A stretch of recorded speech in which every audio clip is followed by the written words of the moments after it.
All right, Shalom. First and foremost, I want to give all praises, honor, and glory to Yahweh Ba'ashem Yahushai Ba'ashem Ruach double honors to the apostles and elders, a great millstone who rule well, teach well. Peace and blessings to the elect out there that's pushing this word in all truth and sincerity.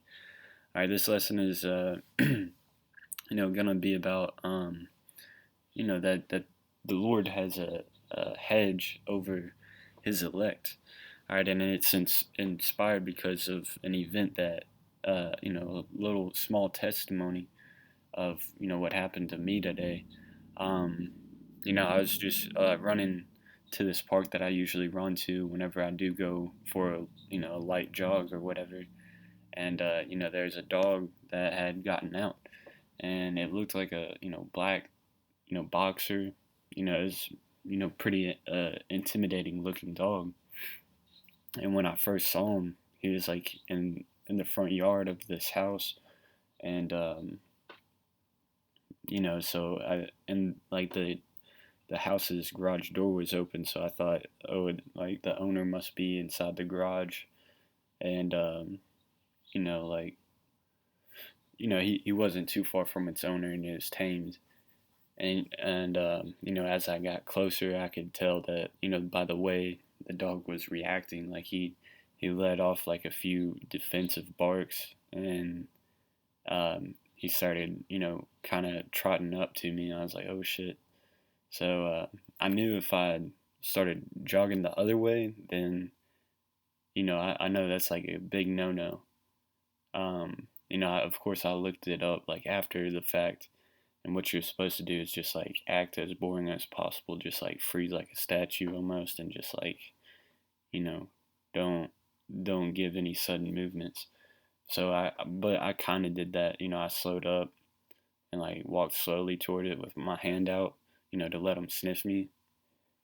And he was real like, my adrenaline went up. I could tell that that dog was like real defensive and on, the verge of, he was figuring out whether he should, fight or flight. And like, cause I felt it too. Like there's that brief moment of like intensity. And, when I felt that, fight or flight, my instinct was to call on the name of the Lord. And as soon as, I said Yahweh Bashim Shai in my head, the dog just scrammed, like he jerked away. And it freaked me out because when he jerked, I didn't know whether he was coming or going. But he went, he jerked away and, scurried off. And I was like, dang, like that, call along like how about Shimal Shah that, he flew instead of bit, flew instead of fight, you know. But yeah, and it made me think of, meditating on it, that on certain scriptures. And I'm going to start off by reading Job 5 and 23. It says, for thou shalt beat in league with the stones of the field, and the beasts of the field shall be at peace with thee. Right, because I'm going to start up, but that was the point, being the beasts of the field shall be at peace with thee. I'm going to start up a bit and get back to it. Verse 19, it says, he shall deliver thee in 6 troubles, yeah, in 7 there shall no evil touch thee. Alright, so, hey, matter of fact, let me grab Sirach 2 and 10. Yeah. This is Sirach 2, verse 10. It says, look at the generations of old, and see did ever any trust in the Lord and was confounded? Or did any abide in his fear and was forsaken?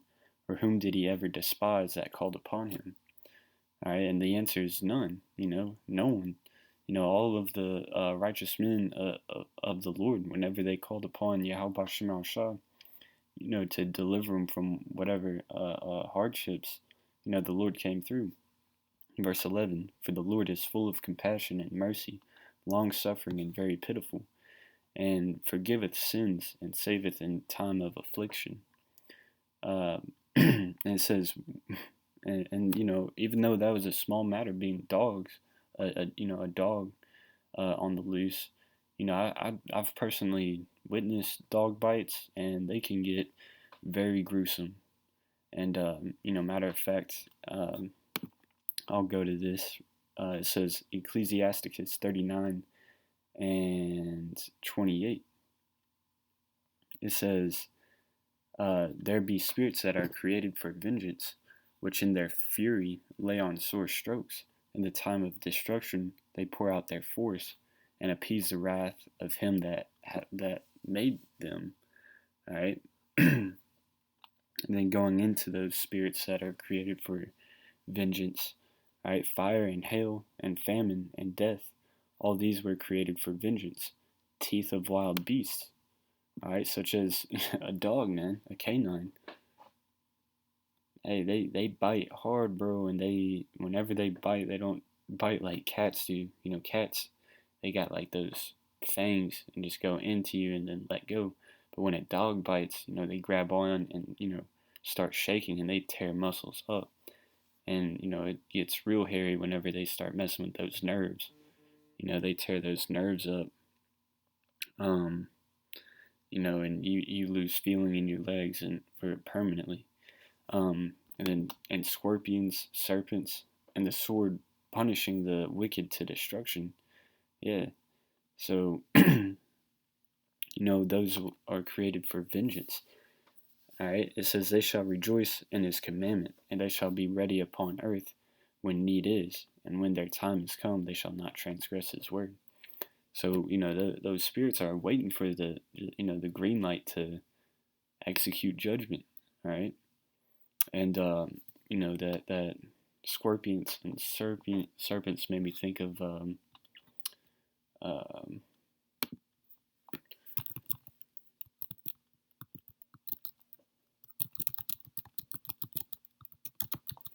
made me think of this scripture,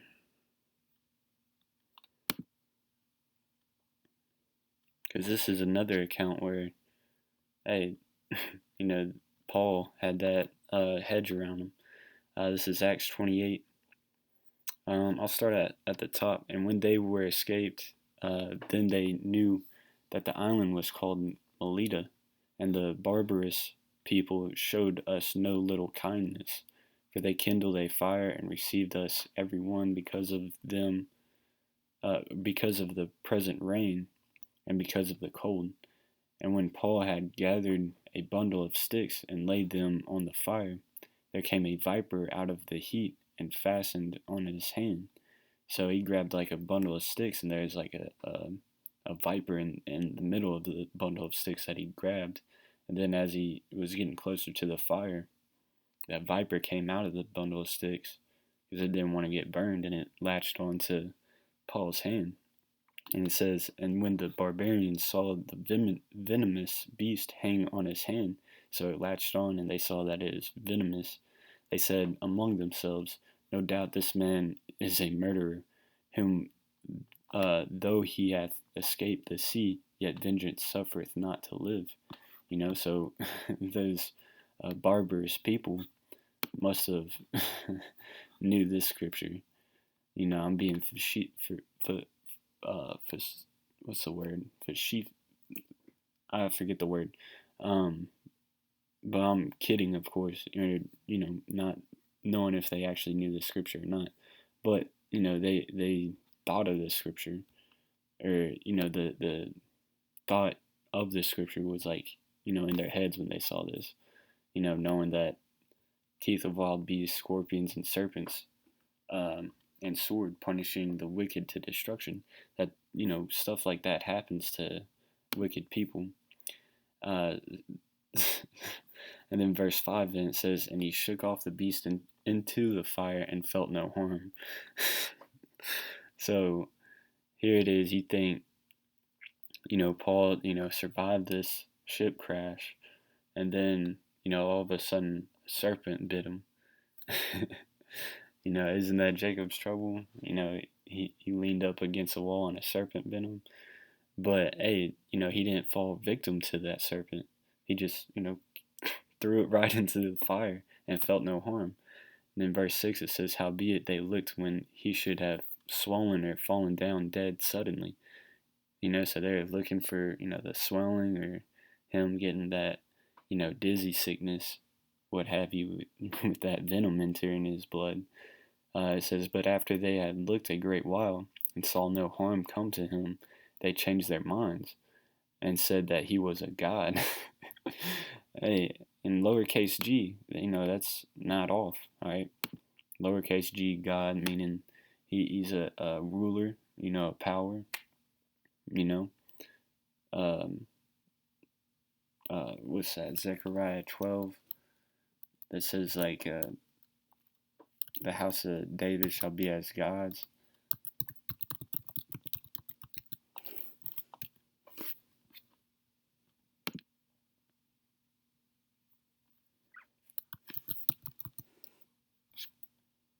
Mm,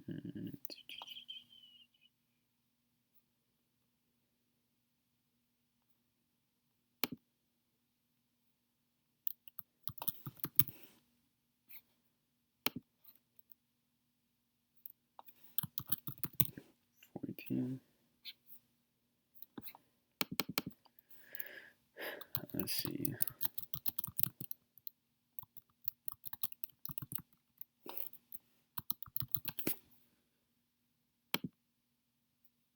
What the fuck? Well, I skipped it the first time, but yeah, this is Zechariah 12 and 8. In that day shall the Lord defend the inhabitants of Jerusalem, or have that hedge around them. And he that is feeble among them at that day shall be as David. David was a mighty man, dude. Jumping over walls, killing his tens of thousands, so on and so forth. Bending an iron bow. And the house of David shall be as the Most High, as the angel of the Lord before them. So, they're going to have that, God status, you know. Ye are gods, but shall die like men. This is Psalm 82 and 6. I have said ye are gods, and all of you are the children of the Most High. So there you have it. Lowercase g, we're not, I'm not, Paul isn't on the same status level as the Most High. Of course not. But, hey, the Israelites are the gods or rulers over these heathen nations. So, when stuff like that happens, to be a god isn't, necessarily off. But, other Israelites aren't to worship other Israelites as gods. Yeah, that just a quick point. In a testimony to Paul, being bit by a serpent, but nothing happened to him because the Spirit of the Lord was on him or protecting him, and he didn't. It said no harm fell on him, so even that bite didn't even hurt him. So hey, and that's the spirit that you have to have, even if that dog was to bite me today. Still call Lam La Yahweh Shemel Shai. You know, like what doesn't kill you makes you stronger, so to speak. And the Lord could have made it happen where the dog, like if the dog were to latch on, it wouldn't be able to pierce my skin or something, and it'd feel like a play bite. How dogs will playfully bite you. Something like that. But yeah, going back to Sirach 2 and 10, I think I left off on the 11th verse, where the Lord is full of compassion and mercy, long-suffering and very pitiful, and forgiveth sins, and saveth in time of affliction. Woe be to fearful hearts and faint hands, and the sinner that goeth two ways. Woe being destruction, and woe to the fearful hearts, meaning, whenever you're faced with adversity and you start fearing, whatever adversity you're going through, rather than, fearing the Lord, then that's when you're going to be delivered unto the evil, rather than being delivered from it. And faint hands and the sinner that goeth two ways, woe unto him that is faint-hearted, for he believeth not, therefore shall he not be defended. Yeah, if I were to call on the Lord, but still, uh, um, being faint-hearted about it, and I didn't believe that there was power in the name, then that dog would have bit my ass and tore my ass to shreds. But I called on the name of the Lord, and bro, when I tell you that dog jumped immediately when I said the Lord's name in my mind, I didn't even say it out loud. I just said it in my head. And right when I thought it, that dog scurried away, man. Like, like he just heard a gunshot or something. But hey, um, yeah. But more things are gonna be like that. This is I wanted to grab this too. This is Genesis chapter 9, verse 2. And the fear of you, or I'll start at 1. And the Most High blessed Noah and his sons, and said unto them, Be fruitful and multiply and replenish the earth. And the fear of you and the dread of you shall be upon every beast of the earth, and upon every fowl of the air, upon all that moveth upon the earth, and upon all the fishes of the sea. Into your hand are they delivered. Yeah, so we're supposed to have dominion over animals in the first place, but part of the curses, uh, is that, you know, that fear has gone away from them. They'll attack you, man. Um, but yeah, we're also gonna get that back though. This is Sirach 39. Or no, I already read that. Let me grab second Ezra's 2.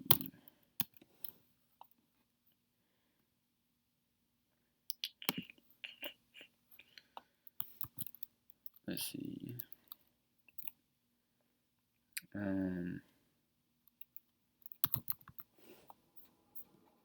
Yeah, this is second Ezra's chapter 2. I want to start at 26. It says, As for the servants whom I have given thee, there shall not one of them perish, for I will require them from among thy number. Be not weary, for when the day of trouble and heaviness cometh, others shall weep and be sorrowful, but thou shalt be a merry and have abundance. So, hey, the tougher times that we're getting into, it's not for us, man. It's for it's for others. The day of trouble isn't for, his servants. Verse 28, it says, The heathen shall envy thee, but they shall be able to do nothing against thee, saith the Lord. It's like the Most High gave us a cheat code, and the name of the Lord is a cheat code. Being able to call on. Hey, I remember, growing up, this is like a worldly example, but growing up in like elementary school, we'd play like rock, paper, scissors, and, somebody would, say some bullshit like rock, paper, scissors, and then gun, and be like, oh, you got me. Gun beats all three of those.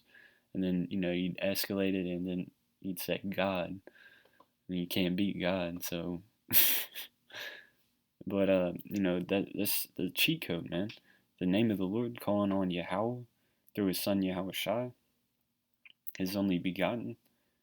If He's on your side, then nothing can be against. It's the ultimate cheat code, man.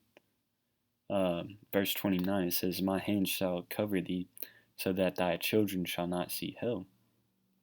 So yeah, the Most High's hands is going to be, over us. All right. I'll end it there, bro. But I said, bro. I'll end it there. But yeah, just wanted to share that quick testimony and grab scriptures. Lord willing, this was edifying and uplifting, and is a faith booster to brothers. So once again, I'm gonna give all praises, honor, and glory to Yahweh Ba'Shem Yahushai, Ba'Shem Wakakodash. Hey, there's power in those names, man. The righteous runneth unto it and are safe. All right. Call to mind Sirach 2:10 again. When has anybody called upon those names and, the Lord forsaken? So, just wanted to get that out there, and shalom.